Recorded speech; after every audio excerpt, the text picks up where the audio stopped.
Naye alikuwa halewi hata nikimwekea. Sijui kama nijua kunywa miti shamba. Miti ni dawa. Masai yangu halewi. Nimuongezea kakine extra. Nimuongezea makali. Nikaweka hapo ndani. Sasa alipokunywa nisikia amesema moyo wangu tulia na ukae kwa akalala. Nikachukua kanyororo kangu, nikaingiza kwa masikio, nikafunga. Na nikaingia kwa mfuko. Nikatoa 140,000. Nikachukua gari nikaenda. Kanambia hapana, nimefungua klabu Kangema na nimesikia anajua kazi ya baa sana na nataka kuwe manager. Nasikia hata mtu hawezi enda na bio hata mtandika. Nikamwambia ni mimi, woi, kuja ni mimi, twende. Akanambia alafu nataka twende nikununulie KC uende ukikunywa. Yeah. Usikunywe hizo pombe za rais. Unajua unaenda kukuwa manager. Nikamwambia ni ukweli, lakini sina pesa. Alienda akanipatia 500. Akaniuliza unataka ngapi? Nikamwambia kwanza nitakunywa kamoja, hiyo nyingine nitaenda kunywa. Nikaenda nikanunua KC. Pombe ya 250 na nimezoea 50 bob. Yeah. Nimezoea pombe zinaitwa Striker, Masai, Flying Horse. Akizota sijui. Fighter. Wengine tukatupombe tu aina. Nimenunua 250. Wakati huo ndio tulienda nikaingizwa Uhuru Stadium. Na imagine ulevi wangu sijiulizi ni nini. Uwezi ukitaka kujua njia uwezi uliza mwenye anaenda, unauza mwenye ametoka. Tafadhali kama wewe hujajaribu, usijaribu. Na kama unatumia usiendelee. Tafuta usaidizi wote pale tu popote haki.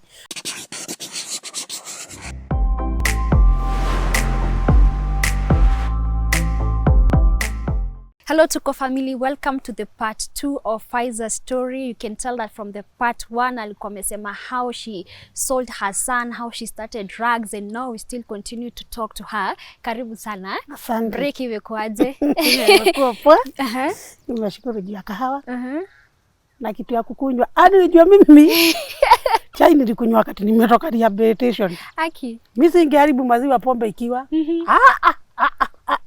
Sasa mimi ushangaa. Timwanga tuzamaga tu ni mwangi wa maziwa nani? Mwangi wa iria. Maziwa nilikunywa kabisa. So nimeshukuru dia chai. Okay, asante sana. You know Faiza, what I love about your story, na ndio maana nimesema tusiharakishe, ni ati kuna kitu mimi na pick from these places. Marafiki, unaona marafiki wabaya, marafiki ndio walikuintroduce to these things, and I feel like ni important sana tukiongea about this. So tulikuwa tumeachia mali ulikuwa umeenda, umetoka prison, umeenda nyumbani, si ndio? Ulikuwa received aje? Prison sasa wakati nimeenda, sasa nimekuwa notorious. Kwa hivyo nijua hakuna pale pengine unaweza nipeleka isipokuwa je? Na usha survive huko? Nime survive. Mochare nilienda. Zambia nilienda. So sikuwa naona kitu sasa inaweza nibadilisha. So wakati nilienda nyumbani, my mom alifurahi na mtoto wangu alifurahi, obvious na watu wa familia walifurahi. But watu wengi nilikuja nikabadilika, sasa nikaenda town, sasa nikaanza kuharibika zaidi. Kuna msana mmoja aliiba pesa 40k. Nilipojua ameiba nilienda nikamtandika, nikamnyang'anya zile pesa. No. Yeah. So ameiba, wewe ukaenda na ukamtandika ukaiba. Nikamnyang'anya kwanza, si kuiba, nikamuitisha. So wakati tulishikwa wasichana wengi sana. Tuliposhikwa wasichana, kwenda kotini, kumbuka nilienda nikajua kukesi. Sasa hiyo itanishinda. Sini twende tungangane, mwanamume nauza askari namuuza wewe. Uchunguzi wako umefikisha namna gani? Roji ni uenda watu wangapi? Asema 2.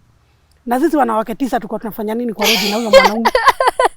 Then wakafanya makosa moja. Polisi wametushtaki na drunken and disorderly. Kotini wanatupeleka na stealing, tuna kesi na handling. So niuza jaji ni mashtaka gani itafuatwa hapa? So nilitisha OB.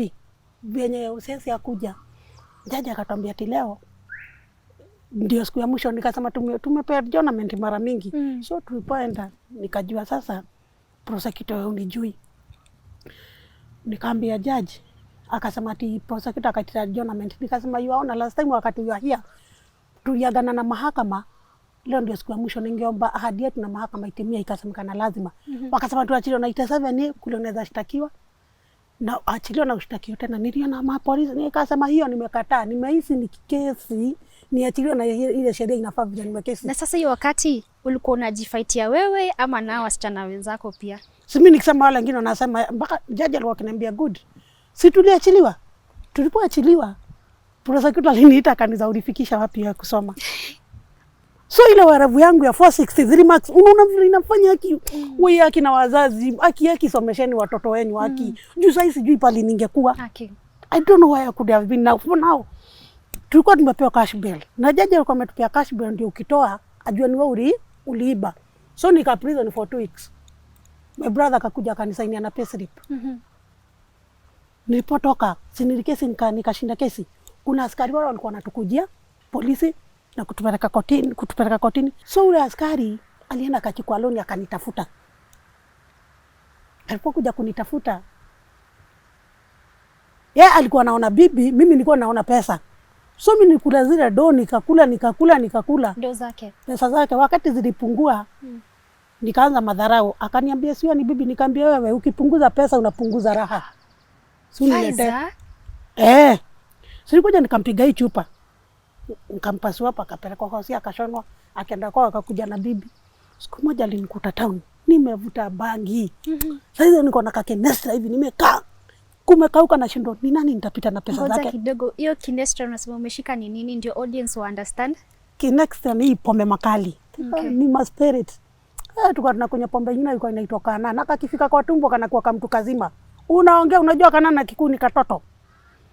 So kafika kwa tumbo kanakuwa kama mtu kazima. Unaongea na ingine ilikuwa na kama Masai, kalikuwa kama inua mguu hivi. Nilikuwa sema nitaacha pombe wakati atakanyagisha hiyo mguu nyingine chini. So that's the kind of life I was living. So bwana amekupata town. Sasa vile amekuja town. Alinisumbua asubuhi, nilienda kwake nikabisha. Bibi yake akaja nikamwambia hebu nitie bwanako. Kuja nikamwambia jana sikutafuta pesa, wekelea pesa hapa. Akanipatia 500. Sasa jioni nilikuta nimekunywa kaki extra. Niko msoto sasa nashindo. Don't tatoa wapi. Alikuja ameniweka coffee. Pa! Kwangu na maasira yangu. Na hii mkono tu hii unaona kakiwete akanichukua mimi nikampiga. Nikamvunja mguu. Nikaona kimeumana nikahepa. Nikaenda Kabete. Kabete nikaajiriwa kwa baa. Kuajiriwa kwa baa. Hasa huko ndiko nilijulia mambo ya kuweka mchele. Kudrag wanao. So Murang'a nilikuwa sijui. Kule unaona nilikuwa nina mambo na heroin na nini na nini. Polisi nimeenda nimejua mambo ya kuiba na nini. Sasa Kabete nikuja nikajua mambo ya kuweka mchele. Nikajua pesa upatikana rahisi hivyo na kudrag na pita na do. Pesa wacha niseme pesa inakuwaga ni kama ina harufu, ina perfume. Mtu ana pesa huwezi shindwa hata ukimwangalia. Ungenikuta na kamzee kana viatu lakini kama uza shamba. Nyinyi mnaona kana do lakini mimi nina unaona. Tunakuwaga na hiyo pesa, tunakuwaga na hiyo unaangalia unaona huyu mtu ana pesa. Hata sasa hii tunaweza enda nawe uweze jua pali bangi na uzo lakini mimi nitajua. Wako nini ujua na kwa viremba unaona? Kweli. Sasa ndio nikaajiriwa kwa klabu nyingine. Ile klabu niliajiriwa, nikalala kukaibiwa nikashikishwa. Kupelekwa Kikuyu police station, nimeshikwa tarehe 9. Kwa obi wameandika nilishikwa tarehe kuribiwa tarehe 11. So niposa mama nikaangalia nikajua siongei. Kufika kotini nikaitia obi. Nikasema mimi nilishikwa lini? Tarehe 9. Na kuribiwa lini? Tarehe 11. I was already in custody. Kwa hivyo mtafuta mwenye aliiba. It was big doubt. Nikaachiliwa. Nikaona huku nako nikabete huyu mwanaume anaweza nimaliza. Mimi huyo mpaka Narok. Sasa nimeenda kwa Masai. Huko sasa unaanza kutumia nini na ishugi. Tumbako unaona? Na bado kuna mahali sikuwa nimekwambia. Wakati niko Kikuyu niko napeleka Rang'ata na tunarudi kotini. So unashinda go drugs waga zinaingiaje prison. Na mimi wakati ndio nikuja nikajua niko nasikia kuna devil worshiper, kuna lesbian, kuna nini, nilionea Lang'ata. So wakati ulikuwa unapewa I'm sorry to say that unapewa kondomu ya mwanaume. Ukipewa kondomu ya wanaume unaweka zile drugs uko ndani. Kiasi gani? Si unaweka mpaka kichuri, unaweka mpaka tumbako. Jera tumbako uyaga inaendaga inanunuliago sana inakuwaga marketable. So ukipatio hiyo ama ukipatio madawa za kulevya zenye umebeba unakujaga unaingiza kwa sehemu zako za siri. Ngoja, ati hiyo dawa inaiko wapi Faiza? Na inatoshana aje? Si unaweka kwa condom. Ukishaweka unaweka chaviet, unaweka ndom, unaweka nini. Kale kanini ka kudetect akaedi sense kitu, ka sensor akaedi sense. So unaendaga umepita. Unazichomoa, unazipeana nime. Hiyo ulifanya pia? Yeah. So sasa nimetoka nimeenda Narok. Narok kwenda ile klabu niliandikwa, nikaona huku ni wanani Yorimo.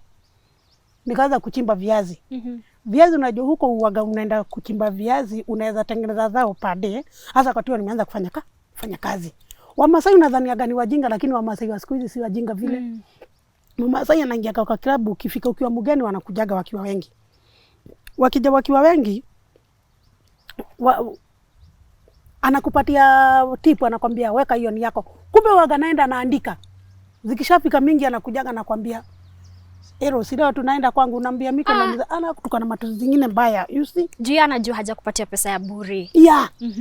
Lakini sasa watu walikuwa kusema ati ni kama siku hizi wako hivyo. But mimi ni nani? Nitoke Murang'a. Niishi Nairobi. Niende Kabete. Huku mkuja kuniweza. So ni time moja nikajua siri yao. Pesa wapelekagi bank. So ni time moja ameuza waru. Alipouza waru alikuwa ameuza almost 200k. Nikampeleka Narok town, ni kama nikutoe Kikuyu ama nikutoe Wangigi pali mbadi nikupeleke Nairobi town. Yeah. Sasa unaona hivyo, that's what I did. So nimtoa huko nikampeleka Narok town. Na kule tulikomboa nyumba, nikameki nilikuwa natoka naenda na watu chiponi narudi, natoka naenda na nguo narudi. Azin sasa hata nikitoka hawezi sense kitu chochote. Ninaenda ninacheza ngoma, nafanya nini? So Masai wangu alikuja, nikajua sasa amekunywa, amelewa, wacha nimwekee dawa. Na akona pesa. Akona do. Sasa pale tukinunua, nilikuja nikamwambia ninunua kaumbwa ka German Shepherd. Unajua alikuwa masikio ilikuwa imehang. Nikamwambia niko na kadogi ninunua ka German Shepherd yake. Na nitakupeleka kwa juu utanioa. Fanya hivi ninunue nyororo ile mzuri sana na kufudi. Masai akanunua. Akanunua ile mzuri sana Ero, leta hii tununue. Na akanunua na sisi tukaeka hapo. Sinamwambia tutaenda nyumbani na nanunua tunguo. Nilikuja nikachukua ile madawa zangu nikampiga. Tunakuwa na nyingine, kuna ya white, kuna ya blue. Kunayo unaweza patiwa ukue confused mind zako. Nikikwambia nipatie simu unanipatia. Yeah.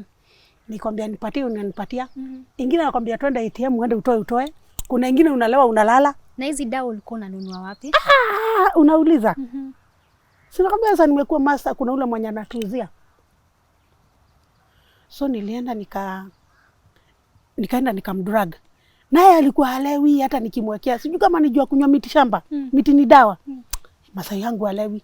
Nimuongezea kakine extra. Nimuongezea makali. Nikaweka hapo ndani. Sasa alipokunywa nisikia amesema moyo wangu tulia na ukae kwa akalala. Nikachukua kanyororo kangu, nikaingiza kwa masikio, nikafunga. Na nikaingia kwa mfuko. Nikatoa 140,000. Nikachukua gari nikaenda. Hapo unajua mimi ni mwerevu, unachukua gari njia ya Kisii. Juu sasa obvious watakutafuta njia Nairobi. Na Faiza, hebu nikuulize, ukiondoka kutoka kwa hiyo room Machau Masai umemdrag na drugs mingi sana na pombe. Kwa akili yako maybe ulikuwa unafikiria maybe anaweza kufa juu ya overdose ama kuna complications yoyote? Mimi haja yangu ni pesa. Kwa hivyo mimi nilikwambia mwanaume alikuwa anaona bibi, lakini mimi nilikuwa naona pesa. So I never cared. Kama mtoto sikuwa najali mtoto. Mwanaume ndio nitajali yani. If I never cared about the child, what about men? No? So mimi nilimwekea, nikatoka na 140. Ukaelekea Kisii. Kashika njia ya Kisii. Sikwenda sana, nilienda nikashuka the next stage, nikachukua gari, nikakuja nimepita. Kama anakuaga uhai, ningeomba anisamee. Ama kuja Murang'a juu nitampea namba, anipigie. Jumimu, wakati huo sikuwa ninajua, and that's why mambo zingine ninaongea ni amendments na make. So mimi kitu ningetaka kujua walipojua nimemfungilia kwa kitanda. So unajua ni kama aliamuka akakuta siko. Sasa ile kuvuruta, unajua anavuruta hadi kitanda. Na anaumia. Fungua nimebeba. Sasa pale ile kitanda, ujue nyundo hawezi piga nayo. Sababu tena watamuumi. Na unajua nilikuwa nikaingiza kabisa. So sijui kama ni grader walitafuta. Oh my God, Mungu anisamehe sababu na hiyo huwaga nina regret. Yeah. So mimi nilitoka na mimi ningetaka kujua vile hao watu wa hoteli vile walifanya. Ama alienda akaambia familia yake aje, unaona pesa almost tulikuwa tumetumia almost more than 15,000 na nimebeba 140 na nimemfungilia na kanyororo ni alikuwa amenunua. Sasa ningetaka kujua kama nyororo pia alienda nayo hii, kufuri alienda nayo hii, alifanya nini? So mimi nilikachukua gari mpaka Murang'a. Believe me or not, 140k 2 weeks kaput yote do hakuna. Kuja Murang'a ni kusini nini kudinda sini kana do nana anaweza nizamazisha. Zilipoisha nianza kurudia tupombe twangu. Wakati huo ndio Wairia alifungwa nini 2015 ikasemekana pombe imeua watu sana, especially Mount Kenya region. Na ikasemekana imwagwe hiyo pombe ya Tumasai hiyo na nini ikasemekana imwagwe. Iliposemekana imwagwe tunaweza kushikwa ni withdraw na watu wakaanza kulala hosi sana. Kwa that time pombe ilikuwa inamwagwa sana, ilikuwa kwa TV, ilikuwa kwa TV sana Wairia watu Murang'a walala hosi wakaja, gavana akafungua nini. Mimi wakati hata simjui. Ndio alifungua rehabilitation Ihura Stadium. Sasa mimi nimeenda niko mlevi, DC ameitana mkutano mjini. Mimi kwenda ndani nikasema mkutano gani hii? Nani huyu anaongea? Wakija kunikaribia, sasa unajua maskari wako wamekuja kunikaribia na ni mkutano ameita watu wanasema mambo ya security na mambo ya pombe. Naambia unakataza pombe tukunywa nini? Uji. Nilienda nikachota shonde kwa choo na mkebe. Nikaipigisha chini pu. Mkutano wa DC aliingia kwa gari mbio. Sasa kana huyo msichana ni atafutwa amekuwa notorious. Sasa ndio hiyo siku hiyo sasa mimi nilienda nyumbani na nikaanza kukula nini mboga zangu na nikaenda kwanza nikaweka kindomo nikaanza kuendelea. Nikaona mtu amekuja na suti. Kuja akakuta sistangu hapo akatukuta. Akauliza habari zenyu? Mzuri. Ni nani anaitwa Lucky Dube hapa? Wakati nilikuwa naitwa Lucky Dube. Lucky Dube? Nani alikuwa anaitwa Lucky Dube hapa? Tukaangaliana. Nikamuuliza amefanya nini? Akaniambia hapana, nimefungua klabu Kangema na nimesikia anajua kazi ya baa sana na nataka kuwe manager. Nasikia hata mtu hawezi enda na bio hata mtandika. Nikamwambia ni mimi, woi, kuja ni mimi, twende. Akaniambia wacha twende saa hii. Umeshapata kazi. Nikamwambia wacha nibebe nguo, akaniambia hapana. Twende ukiona ni kazi utafanya, utakuja ufanye nini? Nikaingia nikachukua ndomu zangu kwa baika. Vitu zangu kwa baika. Sisi wanajua nikienda huko nitaenda nianze. Tukateremka, kuna klabu fulani. Akaona huyu haezi enda. Akaniambia alafu unataka twende nikununulie KC uende ukikunywa. Usikunywe hizo pombe za rais. Unajua unaenda kukuwa manager. Nikamwambia haki ni ukweli lakini sina pesa. Alienda akanipatia 500. Akaniuliza unataka ngapi? Nikamwambia kwanza nitakunywa kamoja, hiyo nyingine nitaenda kunywa. Nikaenda nikanunua KC. Pombe ya 250 na nimezoea 50 bob. Nimezoea pombe zinaitwa Striker, Masai, Flying Horse. Akizota sijui. Fighter. Twingine tukatupombe tu aina. Hii nimenunua 250. Wakati hiyo ndio tulienda nikaingizwa Ihura Stadium. Na imagine ulevi wangu sijiulizi ni nini. So unajua umepata kazi. Sasa nilipoingia hapo kwa stadium na nilikuwa nasikia kumefunguliwa, mimi akili yangu haipigiti. Mimi nilienda akaniacha hapo akaniambia acha niende nini? Wacha niende funguo nikuje. Nakwambia nilika hivi. Nilikuwa chukua pombe kangu napiga sweep. Madam boss. Manager anakaeka chini. Kamuoka. Kaeka chini. Nimekaa staili. Watu kule wananiangalia. Alafu wale wenye wako kwa gate wakambia sikubali nitoke. So nipoka waniambia kaa pale usisumbuliwe ni wale. Wewe kwanza wewe ni mdosi wasikusumbue na usipatie mtu hiyo pombe. Sasa wanapiga sweep. Siko nimepiga sweep 4 alirudi na full uniform. Nikamuuliza what? Nikamwambia nimefanya nini? Nimeiba nini? Unataka kunifungia nini? Akamwambia yake ndio ataka kufunga. Kitu tumanilie ile pombe alichukua akaimwaga yote. Nikamwambia sungeleta nimwage kwa tumbo. Nikaingizwa hapo ndani nikatolewa tundo mtu wangu. Tumbikiji kwanza tote tukachukuliwa tunjugu. Nikaingizwa hakuna screening nilifanywa nikienda nikachukuliwa. Sasa nikakuwa admitted rehabilitation. Sasa mwenye alinisaidia for now ndio tunafanya kazi na yeye. Anakuaga sasa yako Vigilant House hata amepewa head of state accommodation ni president. Ndio hiyo kazi kupigana na madawa za kulevya. Then sasa kurecover ilikuwa shida. Ujue zile madawa niitumia zilikuwa zimenidhuru. Na umetumia kwa muda mrefu sana. 17 years. Yeah.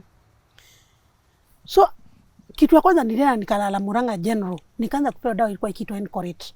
Lazima pombe ingetolewa. Kurudi huko tena nikashikwa ni withdraw. Murang'a kulikuwa kuna during that time hawakuwa na dawa ya kudetoxify nini? Heroin na cocaine. Mimi hiyo Kenyatta. Kupeleka Kenyatta, hasa huko niko na dungu hii imezado. Lazima nirudi nikarudishwa. Rehabilitation nikakaa. Nika rehabilitation for more than 4 months. Nikatoka December 10. December 10 ndio nilitoka rehabilitation. Nilipotoka sergeant hakuniachilia. Alienda akaongea na governor. Na by the way, waidia Mungu ambariki. Nilipoenda kanipeleka. Niko na course ya hairdressing na beauty therapy. Oh wow. As well as computer nimesoma. So wakati nilienda nikapelekwa nikaambia nitapelekwa shule. Na by the way na waziri wa education anaitwa Mr. Nyagia. Alinilipia sana nikatoka huko nikapelekwa Don Bosco. Waziri wa education Murang'a County. Anaitwa Honorable Nyagia. Nikapelekwa na as long as walikuwa wanashikania na hiyo health. Cause unaona bado still nilikuwa ninaenda kuangalia mambo ya mental. Mpaka kliniki nilikuwa ninaenda. Msikilizaji yake mtu anatumia hizi madawa. Uagazi mpaka akili zako agazi na inafuta mwili zako zote. Cause nirudi nikaanza kwenda kwa psychiatrist, nikazidi kwenda, nilikuwa nimepata mpaka high blood pressure. Hizi zote ni alama za kudungwa ni wanaume. Sikuwa nimezaliwa hivi mimi. Kuna mtu zaliwa hivi. Hizi ni alama. Huku kwingine nako nilikuwa nikijidunga, nilikuwa nimedunga huku kote kumeja. Sasa niko nadunga mpaka kuna nikitumia kwa paja. Kwa mapaja. Unajua unafungaga hapa na hapa, sasa unadunga ndio inaingia vizuri. Kitu kingine mimi sikuwa ipimwa VCT. Nilipimio Ihura Stadium. Cause nilikuwa dhania mimi nigonjeka kitambo, sikuwa tunatumia shindano tukiwa watu wengi. So that's how my life ilikuja. Nikakuja nikabadilika. As well as sasa nikaanza kutafutia mpaka mtoto wangu. Na tukariunite na mtoto akaja nikamwomba msamaha. Kila mtu nikamwomba msamaha mpaka nyumbani. Kuna kitu tunaitagwa amendments. Nipotoka nikienda rehabilitation nilikuwa na deni ya wenyewe ya bangi ya 60 bob. Nipotoka niliona hii deni mpaka nilipe. Cause nikikaa nayo nitaishi nikilipa. Watu wengi useme ati umebadilika hutalipa. So nilienda nikalipa mwenyewe. Akaniambia nikaambia pana nilibadilika lakini nakuombea Mungu akusaidie. Si ati mtu asema ati nilibadilika ubaki na deni ya mtu. Ende umalize na uweze kujiongea ndio uweze nini? Uweze kusaidia. That's how hadithi yangu ilikuwa na vile sasa ilifika pale nikaanza kusaidia nini? So wakati nikiwa niko polytechnic na by the way principal ningemsalimia anaitwa Mother Njeri. Na Kanduki kuna huyu mtu amesimamia website anaitwa Karanja Mburu wa Matangi, pia naye ameprepare sana, alikuja na nisaidia anafanya nini. But most Sergeant Kemencho alinisaidia sana wakiona bibi yake. Nilikuja nikaona naweza somea mambo ya counseling and guidance. Nikaanza kuita wasichana wadogo. Ninawaongelesha. Kama sasa juzi wakati wa COVID, unaona vile wasichana wamepata mimba yake.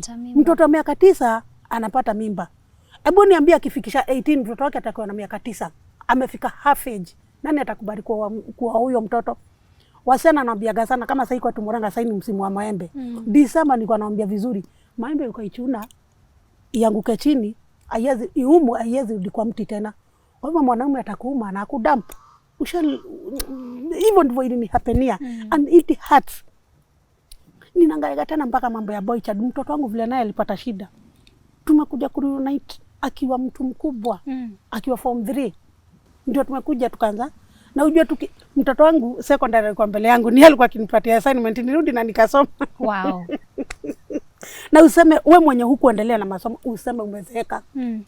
You can continue. Masomo haishagi. Mlisoma shule moja na mtoto wako? Hapana. Okay. Tulikuwa shule different. Okay. But the principal mwenye nilienda kusomea course, yeye ndio alisema hapana. Huyu msichana anafaa endelee na asome na mali. Asome na malize. Hivi nao hata sasa niko class ninaendelea nikisoma. Ninaendelea. Unasomea nini? Sasa bado nasomea mambo ya human resource management. Mambo na therapy ya marriage. Nimepata mabwana wawili. Wacha ule mwenye alinidump. Nimepata mtoto wawili.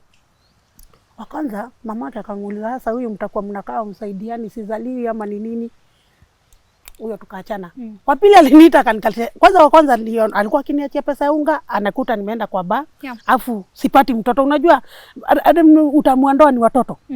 Wa pili aliniita akaniambia Faiza nimeona haki hatuwezi saidiana. Nikamwambia kwa nini my dear?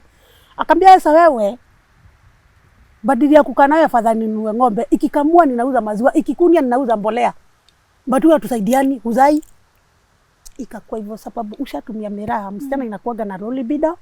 Kama ni mwanaume anapataga kitu kama sperm diarrhea, spermatoria, unajiharibu, then unaenda unatumia Viagra, ati ndio chuma isimame, date inakosa kukuja, unakuta ulijihari.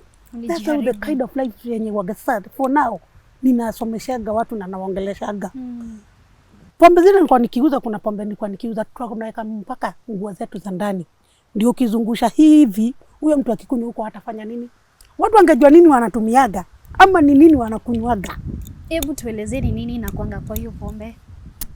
Okay, kuna ngati unaweza kutumia kwa dawa mochari, formaldehyde. Unaweza kutumia kwa nguo za ndani, mikojo ya binadamu. Ndio iive haraka. Wacha. Haya, tukuje kwa sigara. Watu wengi husemaga ati sigara sio nini? Hakuna kitu addictive kama sigara. Na sigara, acha nikwambie, there is no any animal yenye ishaitumia tobacco apart from human being.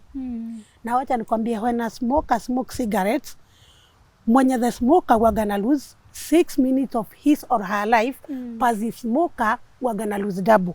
Kama sasa mimi nikivuta sigara, wewe ndio unavuta zaidi. Yeah. Niko na 20% ya kuwa na cancer, wewe uko na 80%. Lakini watu wanacheza. Sasa angalia meno yangu inakani kama inalimaga barabara. Hii ni sigara. Hizi ni vitu nimetumia, zingine nimekula mpaka kubeba vitu zingine. Nikiwa rehabilitation nilikuwa nakula hadi nywele juu nataka kutumia zile madawa na nizizoea na kuja kutoka. Ndio unakutaga mtu akitoka wakati ameenda rehabilitation inalipishwa by card sababu ya zile dawa unatumia. Nilikuwa natumia dawa za 20,000 per week. Per month. 20,000. Hebu niambie, na sio hizo peke yake, nitumia madawa mingi sana. Nirudi nikaenda kwa psychiatrist na nikazidi. Kuna swali nimekuwa nikiulizwa ni watu. Yeah. Ati kwa nini walibadilika, na mbona mtu akienda rehabilitation hutoka na kunywa zaidi? Ukaona mtu, kuna pali nimepeana story nikasema nikienda Zambia nilikuwa nimeacha kukunywa. Yeah. But nikuja nikarudia through friends. Yeah. Peer pressure pia waga inafanya nini? Idleness pia waga inafanya. Vitu kama mass media influence, mambo kama waga inasababisha. So wakati umeona umepeleka mtu wako rehabilitation, akitoka amerudia, immediately mrudisha tu hapo. Aende asome mambo ya relapse na relapse prevention. Anakaga 1 month ama 2 weeks hivi, anakuja na achiliwa na anakuja anafanya nini? Sababu kule hakuwa amezoea marafiki. So akija, mimi nilipotoka rehabilitation, sistangu anauzaga mugoka. Nilipoenda kwetu, unaona nimetoka date 10 December, date 12 wakatengeneza party. Na wanakunywa pombe. So nilikuwa sikia harufu napelekana nayo, kisikia bangi napelekana nayo, nakumbuka niliwacha. Nikiona kasigara nafanya mkono hivi nakumbuka niliwacha. So kitu ya kwanza ilifanya, tunaitaga PPTs, change people, places and things. Yeah. Mambo unafanya hiyo itaweza kukusaidia. Ukiingia unaingia kuna 7 stages of addiction. Ya kwanza umeona hii ni nini, umetamani kujua. Kama venye sasa hivi umeleta katika tuko, watu wengi wataka kujua Faiza ni nani. Yeah. So automatically katika drugs tunaitaga pre-contact, umetamani kujua. Ya pili, hebu acha nionje, experimental. Na sio msikizaji asikiza vizuri. Ya tatu, sio wewe ulinunua, ni watu uliona na ka group. Kama mimi nimeanza vile nilikuwa nakutana na group. Social stage, mna group mmeanza kutembea na wao. Ya nne, nimekunywa pombe. Nikienda nyumbani nitajulikana, nataka zishuke, nitafanya nini? Kula mgoka. Nikifika nyumbani madhia yuko. Naanza kumwa na kichwa. Nitafanya nini? Vuta ndom. So unakujaga una upgrade. Yeah. From one drug to another, tunaitaga instrumental stage. Sasa katika hizo kinds of drugs unatumia, unapataga na the drug of your choice. The drug of your choice ni kama vile chakula ni mingi, but specific kuna kile chakula unapenda. So once umeanza kuwa hooked up, tunaitaga hitting the bottom. Sasa imekuwa ni lazima, mumekuwa marafiki. Lazima lazima unatumia hiyo, lazima ufanye nini? So inakuwaga hiyo ni stage ya 5. Then unakujaga ya 6, compulsive. Imekuwa ni compulsory. Wazi kabila kutumia compulsory. Ndio maana unaonaga asubuhi mimi nilikuwa nakunywa chai, si nimekwambia chai nimekunywa after rehabilitation. Yeah. Mimi chai nilikuwa nakunywa sasa, singeharibu maziwa, pombe ikiwa. Kikombe unakaa na glass tu kwa tuoshagi. Na unajua ni pombe zilikuwa zinatengenezwa, sisi ndio tulikuwa tukipatio tunaonja, sisi ndio tulikuwa tester. Mlikuwa mnapewa pombe ikiwa kichupa kama hii. Kesho yake mkionekana mjapotea macho. Marafiki zangu wengine wamepotea macho, wengine wamekufa. Pombe kesho yake iko kwa market. Na sasa imerudia wakati huo. Mimi kurecover ilikuwa na shida sana. Cause kuna madawa nilitumia, nilipata withdraw, nilikuwa nang'oa mpaka nywele. Nimesema vizuri nilizaliwa nikiwa msichana mzuri, ona mahala zile nimejaza. Ona meno, ona vile ninakaa. Tafadhali juu ya drugs. Ningeomba msikilizaji, tafadhali. Na ndio maana sisi waga tunazunguka, by the way waga ninaenda mashule, makanisa, na ndio niongeleshe watu wajue. Uwezi ukitaka kujua njia, uwezi uliza mwenye anaenda, unauza mwenye ametoka. Tafadhali kama wewe hujajaribu, usijaribu. Na kama unatumia, usiendelee.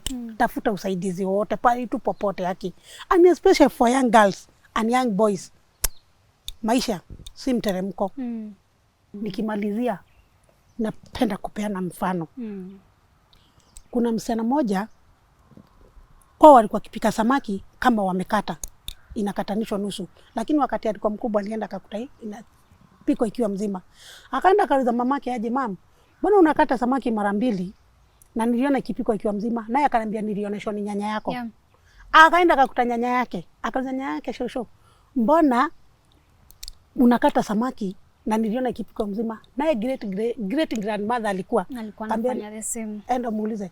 Alipoenda kauliza shosho, alimwambia najua inapikago ikiwa mzima, lakini kasufuria kangu kalikuwa kadogo ikabidi nikate. Sasa una hiyo familia waliishi wacha kufuatana na wale wengine, you can do your own research. Yeah. Na watu wakiomba Mungu sana, sababu the more unakaribia Mungu, the more naye anakukaribia. Ukikaa mbali na Mungu, naye atakaa mbali na wewe. Kijana mmoja aliuza babake, baba, Mungu huyu wako anakaagaje?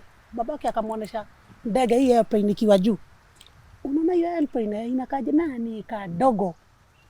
Akampeleka airport, akampeleka akakuta ndege, akamuingiza kuangalia ndege, akamza unaje? Hii ni kubwa kuingia, kaona maajabu. Ukikaa mbali na Mungu atakaa mbali na wewe. But ukimkaribia utaona maajabu na mengine uju. Tuendeni kanisani. Kama ni mosque tuende mosque na tusikize mawaidha. Wazazi usinyamazie watoto. Mtoto hata acha kulani. Si mimi nasoma mpaka saa hii. So kwa wale watu walishikilia katika hii jane, nimeshukuru sana. Na watu kama nyinyi kuniita, I'm so much humbled cause watu wengi wamelana mimi. Yeah. Mtu anaweza ona maisha ile, kuna pali niliongea nikalia. Nikikumbuka ile maneno alinitoa nyumbani. Mzazi, wacha kuambia mtoto ati niliuza ng'ombe nisomeshe ng'ombe. Mbona unaita mtoto ng'ombe? Encourage your child. Wacha kumtukana. Kweli. Na Faiza, tukimalizia, mtu akitaka kupata namba yako, anaweza kupata kivipi? Namba yangu, okay. Ofisi yetu iko pale Murang'a Town. Ukiwa Murang'a Town, unafikaga prison ya Murang'a inakuwaga ujaingia. Ukifika hapo kuna nyumba inaitwa Bethanies. Utatukuta hapo, tuko na rehabilitation tunajitaga SMEC, Sergeant Xavier Mentorship Empowerment and Counseling Center. But waga tunaenda mashule, makanisa, one on one. Kama sasa mtu akiniita mimi huenda naongea na mtoto, sababu si lazima tufunge safari utoke kule umetoka. Si kama sasa nimetoka Murang'a nikakuja tukaanza, sababu lazima tuongee tusaidiane. Ni kweli. Then unaweza nipata na namba hii 0712 another 12 89 89. Nirudie 0712 12 89 89. Na kainde mtu asinifresh, niandikia tu short message, hata kama ni WhatsApp. Siliona hata yako nilijibu. Nilikusikia mali fulani akimi upiga. Sababu mimi nilisaidiwa. Ni kweli. Hata mimi nisifanye nini? Nisaidiane. Tunauza asali na siku kuletea, next time nitakuletea, ama ukuje Murang'a ukule. Nitakuja Murang'a. Tuko na asali, tunauza asali, tunachitaga Sergeant Xavier Foundation. Tuko na asali tunauzaga kutoka Tharaka Nithi. And maybe you can talk to my director. Anakuaga Vigilant House, namba yake mtu pia anaweza chukua, mwenye alinisaidia na mwenye anaweza peana ukweli wa hii maneno. Anaitwa Sergeant Moses Kimencho ama Dr. Kasuba. Namba yake ni 0720 902 487. 0720 902 487. Uko na unipati, yeye pia unaweza muongelesha, anaweza kukuguide na anaweza kusaidia. Okay. Nimeshukuru. Hata si tumeshukuru sana Faiza, umekuja hapa, najua nilikupigia na ukasema yes, haukukataa, ukafika on time. I really appreciate you. Na hii story yako najua Kenyans are going to learn from it because watu wengi sana wanatumia drugs, kwanza my youth, na nile tu ya kimchezo, oh my friend is doing it so let me do it, but how understand that some few years down the line ile consequences you'll have to face because of that decision will be so huge and it will affect maybe for the rest of your life, sindio? So I really want to thank you and appreciate you for taking the time to come and share your story with us. Na vijana mimi waambia, pombe na wanawake hazitakuja kuisha. Yeah. So know what you are doing. Yeah. Wacha kuchukua, unajua pia kuna addiction zinakuwa aina mingi. Kuna kuaga kuko na ile alcoholism, kuko na drug abuse, kuna compulsive gambling. Hii unaambiaga sana unasikiaga it can be addictive. Yeah. Kuna ingine inakuaga overspending ama overreacting. Huwezi lala na pesa ilale. Ni kama mimi nilikuwa hivyo. Lazima mmoja akae kando, pesa ishe ama wewe uishe. Overreacting ama over. Zinakuaga mingi, social media pia zimekuwa hivyo. Kuna wengine tunaitaga pia sexual addiction. Kuna wengine kazi yao ni kuzienda. Si kupenda, hata unakutaga kwa street. Si kupenda. Mtu alianza kuonja ama kuonjwa. Inakuaga hivyo mpaka ukiolewa inakuaga na shida. Pia you need counseling. Yeah. Unafaa kuongeleshwa. Pia inakuaga ni ugonjwa pia. Especially vijana wengi wajui. Mtu anasema mimi ni celeb, niko na huyu msichana, niko na huyu msichana, niko na huyu msichana. Acha nikwambie kuna magonjwa na magonjwa ni aina mingi. Usitake kulia tafadhali, na Faiza amekwambia. Mbarikiwe. And to you, our Tuko family, thank you so much for joining today's episode. Till next time, let's keep it Tuko Talks.